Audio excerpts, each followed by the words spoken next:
What do you mean? I'm talking about the kind of diplomacy that's going to end the destruction of your country. Yes, but if you are Mr. not President, strong... Mr. President, with respect, I think it's disrespectful for you to come into the Oval Office and try to litigate this in front of the American media. Right now, you guys are going around and forcing conscripts to the front lines because you have manpower problems. You should be thanking the President for trying to bring an end to this conflict. Have you ever been to Ukraine that you say what problems we have? I have been to. Come once. I've actually watched and seen the stories, and I know what happens is you bring them on a propaganda tour, Mr. President. Do you disagree that you've had problems bringing people into your military? We have problems. And do you think that it's respectful to come to the Oval Office of the United States of America and attack the administration that is trying to prevent the destruction of your country? A lot of questions. Let's start from the beginning. Sure. First of all, during the war, everybody has problems, even you, but you have nice ocean and don't feel now, but you will feel it in the future. God bless. You don't know that. God bless. You don't God know bless. That. You will not have a war. Don't tell us what we're going to feel. We're trying to solve a problem. Don't tell us what we're going to feel. I'm not telling you. Because you're in no position to dictate that. Remember this. I'm not you're in no position to dictate what we're going to feel. We're going to feel very good. You will feel influence. We're going to feel very good and very strong. You will feel influence. You're right now not in a very good position.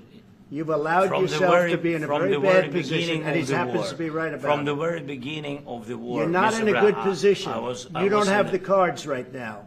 With us, you start having cards. Playing cards. Right now, you don't. Yeah, you're playing cards. Mr. President. You're playing cards. Serious. You're gambling with the lives of millions of people. You're gambling with World War III. You're gambling with World War III. And what you're doing is very disrespectful to the country, this country. It's back to you. Far more than a lot of people said they should have. Have you said thank you once? A lot of times. No, in this even entire today, meeting, you said thank you. Even today. You went to Pennsylvania and campaigned for the opposition in October. Offer some words of appreciation for the United States of America and the President who's trying to save your country. Please, you think that if you will speak very loudly about the war, you can... He's not speaking loudly. He's not speaking loudly. Your country is in big trouble. Can I Wait answer? a minute. No, you've done a lot of talking. Your country is in big trouble. I know. You're not winning. I know. You're not winning this. You have a damn good chance of coming out okay because of us. Mr. President, we are staying in our country, staying strong from the very beginning of the war. We've been alone, and we are thankful. I said thanks you haven't in been this alone. cabinet, you and haven't not been only alone. in this cabinet. We gave you, through this stupid president, $350 billion. You voted we gave for you your military president. equipment, You and you voted men for are your brave, president. but they had to use our military. What about if you didn't have you our military me, equipment, you invited if me you to didn't speak. have our military equipment, this war would have been over in 2 weeks. In 3 days, I heard it from Putin. In 3 days. This is something maybe new. less. In 2 weeks, of course, yes. It's going to be a very hard thing to do business like this, I tell you. Just say thank you. I said a lot of times thank you to American people. Except that there are disagreements, and let's go litigate those disagreements rather than trying to fight it out in the American media when you're wrong.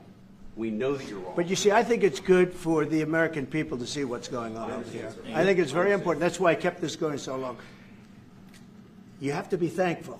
You don't have the cards. Thankful. You're buried there. Your people are dying. You're again, running low on soldiers. Listen, you're running Mr. low President. on soldiers. It would be a damn good thing. Mr. And then you tell us, I don't want a ceasefire. I don't want a ceasefire. I want to go, and I want this. Look. If you could get a ceasefire right now, I tell you, you take it so the bullets stop flying and your men stop getting killed. Of course, we want to stop the war. But you're saying you don't want a ceasefire. But I said to you, I want a ceasefire. With guarantees. Because you'll get a ceasefire faster than an agreement. Ask our people about ceasefire, what they think. That wasn't with me. For you what, that what wasn't with me. That was with a guy named Biden, who was not a smart person. That was with Obama. It was your president. Excuse me. That was with Obama, who gave you sheets, and I gave you javelins. Yes. I gave you the javelins to take out all those tanks. Obama gave you sheets. In fact, the statement is Obama gave sheets and Trump gave javelins. You got to be more thankful, because let me tell you, you don't have the cards. With us, you have the cards. But with